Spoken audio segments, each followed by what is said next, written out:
غزوہ خیبر اپنے فیصلہ کن مرحلے میں داخل ہو چکا تھا۔ مسلمانوں نے خیبر کے کئی مضبوط قلعوں کا محاصرہ کر رکھا تھا، لیکن دشمن اب بھی سخت مزاحمت کر رہا تھا۔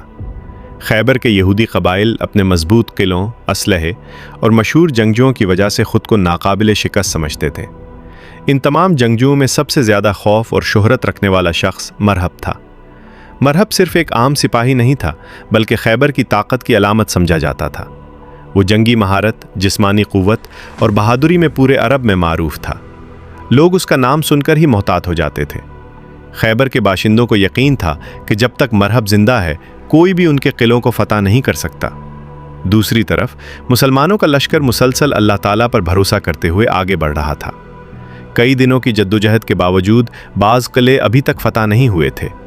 اس دوران رسول اللہ صلی اللہ علیہ وسلم نے ایک ایسی بات ارشاد فرمائی جس نے تمام صحابہ کرام رضی اللہ عنہم کے دلوں میں امید اور جوش بھر دیا۔ آپ صلی اللہ علیہ وسلم نے فرمایا، کل میں جھنڈا ایسے شخص کو دوں گا جو اللہ اور اس کے رسول سے محبت کرتا ہے، اور اللہ اور اس کا رسول اس سے محبت کرتے ہیں۔ اللہ اس کے ہاتھوں فتح عطا فرمائے گا۔ یہ اعلان سنتے ہی پورا لشکر بےتاب ہو گیا۔ ہر صحابی کے دل میں یہ خواہش پیدا ہوئی کہ کاش یہ اعزاز اسے حاصل ہو۔ پوری رات مسلمانوں کے درمیان اسی بشارت کا تذکرہ ہوتا رہا۔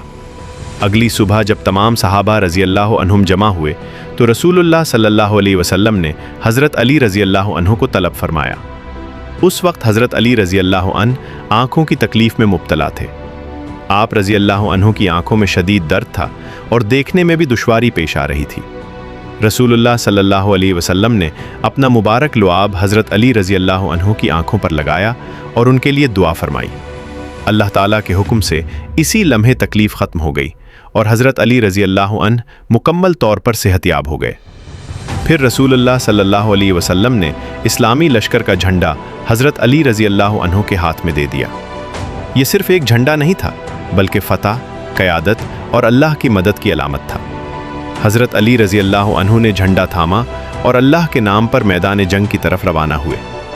قلعوں کے اندر جب یہ خبر پہنچی کہ مسلمانوں کا نیا علمبردار میدان میں آ رہا ہے تو مرہب بھی جنگ کے لیے تیار ہو گیا۔ اس نے اپنی بہترین زرہ پہنی، سر پر مضبوط خود رکھا اور اپنی مشہور تلوار سنبھالی۔ اسے اپنی طاقت پر اتنا غرور تھا کہ وہ خود کو ناقابل شکست سمجھتا تھا۔ مرہب میدان میں نکلا تو اس کے چہرے پر تکبر نمایاں تھا۔ اس نے عربی اشعار پڑھتے ہوئے اپنی بہادری کا اعلان کیا۔ وہ بلند آواز میں اپنے کارنامے بنائی کر رہا تھا اور خود کو خیبر کا سب سے بڑا محافظ قرار دے رہا تھا۔ قلعوں کی فصیلوں پر کھڑے لوگ اس کی باتیں سن کر خوش ہو رہے تھے اور انہیں یقین تھا کہ آج بھی مرہب دشمن کو شکست دے دے گا۔ حضرت علی رضی اللہ عنہ میدان میں پہنچے تو ان کے چہرے پر نہ غرور تھا اور نہ تکبر۔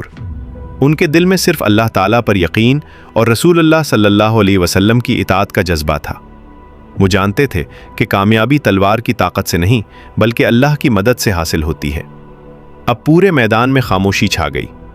دونوں لشکروں کے ہزاروں افراد اپنی سانسیں روکے اس منظر کو دیکھ رہے تھے۔ ایک طرف خیبر کا سب سے مشہور جنگجو مرہب کھڑا تھا اور دوسری طرف رسول اللہ صلی اللہ علیہ وسلم کے تربیت یافتہ شیر حضرت علی رضی اللہ عنہ۔ چند لمحوں بعد دونوں ایک دوسرے کی طرف بڑھے۔ تلواریں بلند ہوئیں اور پھر ایک زبردست ٹکر کی آواز میدان میں گونج اٹھی۔ دونوں جانب سے حملے اور جوابی حملے ہونے لگے۔ مرہب پوری قوت کے ساتھ وار کر رہا تھا، جبکہ حضرت علی رضی اللہ عنہ نہایت مہارت، تیزی اور ثابت قدمی سے ہر حملے کا جواب دے رہے تھے۔ جنگ کا یہ منظر انتہائی سنسنی خیز تھا۔ گرد و غبار فضا میں پھیل چکا تھا۔ ہر شخص کی نظریں انہی دو جنگجوؤں پر مرکوز تھیں۔ قلعوں کی دیواروں پر کھڑے لوگ بے چینی سے نتیجے کا انتظار کر رہے تھے۔ پھر اچانک وہ لمحہ آیا جس نے تاریخ کا رخ بدل دیا۔ مرہب نے ایک اور طاقتور حملہ کیا، لیکن حضرت علی رضی اللہ عنہ نے انتہائی مہارت سے اس حملے کو ناکام بنایا۔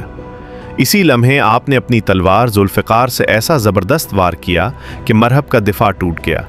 یہ وار اس کی خود کو چیرتا ہوا سر تک پہنچا۔ چند لمحوں بعد مرہب زمین پر گر چکا تھا۔ خیبر کا سب سے بڑا جنگجو مارا جا چکا تھا۔ چند لمحوں کے لیے میدان میں سناٹا چھا گیا۔ قلعوں کی دیواروں پر کھڑے لوگوں کو یقین نہیں آ رہا تھا کہ ان کا سب سے طاقتور محافظ شکست کھا گیا ہے۔ دوسری طرف مسلمانوں کے لشکر میں خوشی کی لہر دوڑ گئی۔ ہر طرف اللہ اکبر کی صدائیں بلند ہونے لگیں۔ مسلمانوں کو یقین ہو گیا کہ اللہ تعالیٰ کی مدد ان کے ساتھ ہے اور فتح قریب ہے۔ مرہب کی ہلاکت صرف ایک جنگجو کی موت نہیں تھی، بلکہ خیبر کے دفاعی نظام کی کمر ٹوٹ جانے کے مترادف تھی۔ اس کے بعد دشمن کے حوصلے مسلسل کمزور ہوتے گئے۔